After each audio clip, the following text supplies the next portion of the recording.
Hey, what's going on, guys? How are you? This is Mario coming at you.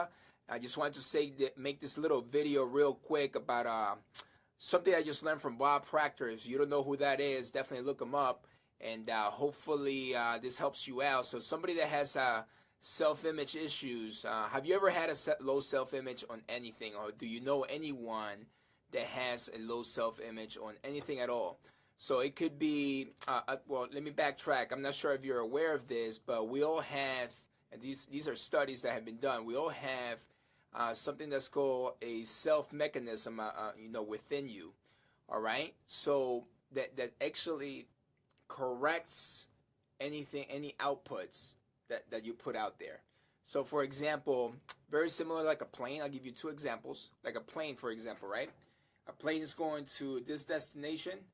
They're going to head over there, but they're going to hit some turbulence. And because they hit turbulence, it's going to go in a different direction. But their autopilot kicks in, and it's going to bring them right back to their destination. So exactly that is the same thing that us human beings also have in ourselves, all right, in our brains. And these are studies that have happened that explain this stuff. So I'll give you an example. So another example is a self-image of a person thinking that they're overweight.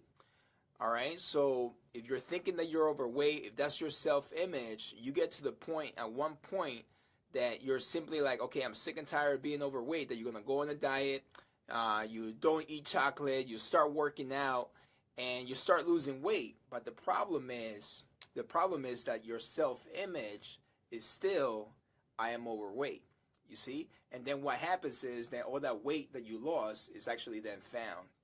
All right, because your self-image never changed. Another example is a child, for example, right? I know I was in this boat at one point.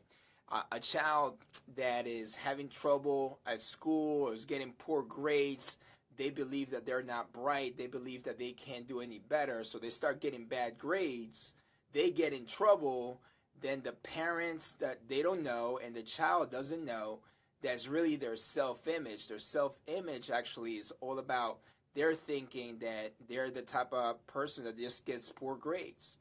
All right? So here's the child. They get in trouble. The parents get them, they ground them, they make them study, and then sure enough, they take away recreational activities, and sure enough, their grades start improving, but their improvement is temporary because their self-image was never changed. All right? So then sure enough, once they get the report card, they go back to square one because their self-image was never changed. So here's a quick tip, and I'll end it with this. Again, you can look up Bob Proctor. He'll give you a lot more tips than I will. But the first tip that he says you gotta fantasize, you gotta daydream.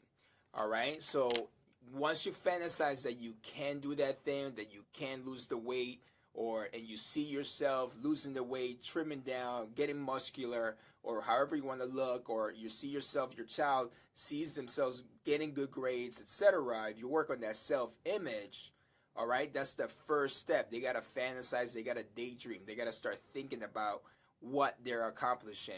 And then you want to ask yourself a couple questions. The first question is, am I able to do this? All right, so am I able to do this? You got to think about it.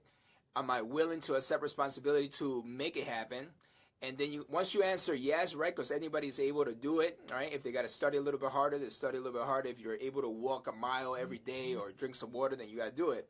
So then that's what happens is once they answer yes to that, then that's when their self-image is starting to change, all right? And if you do that for 90 days, start creating a pattern within you, so different habits will start coming about.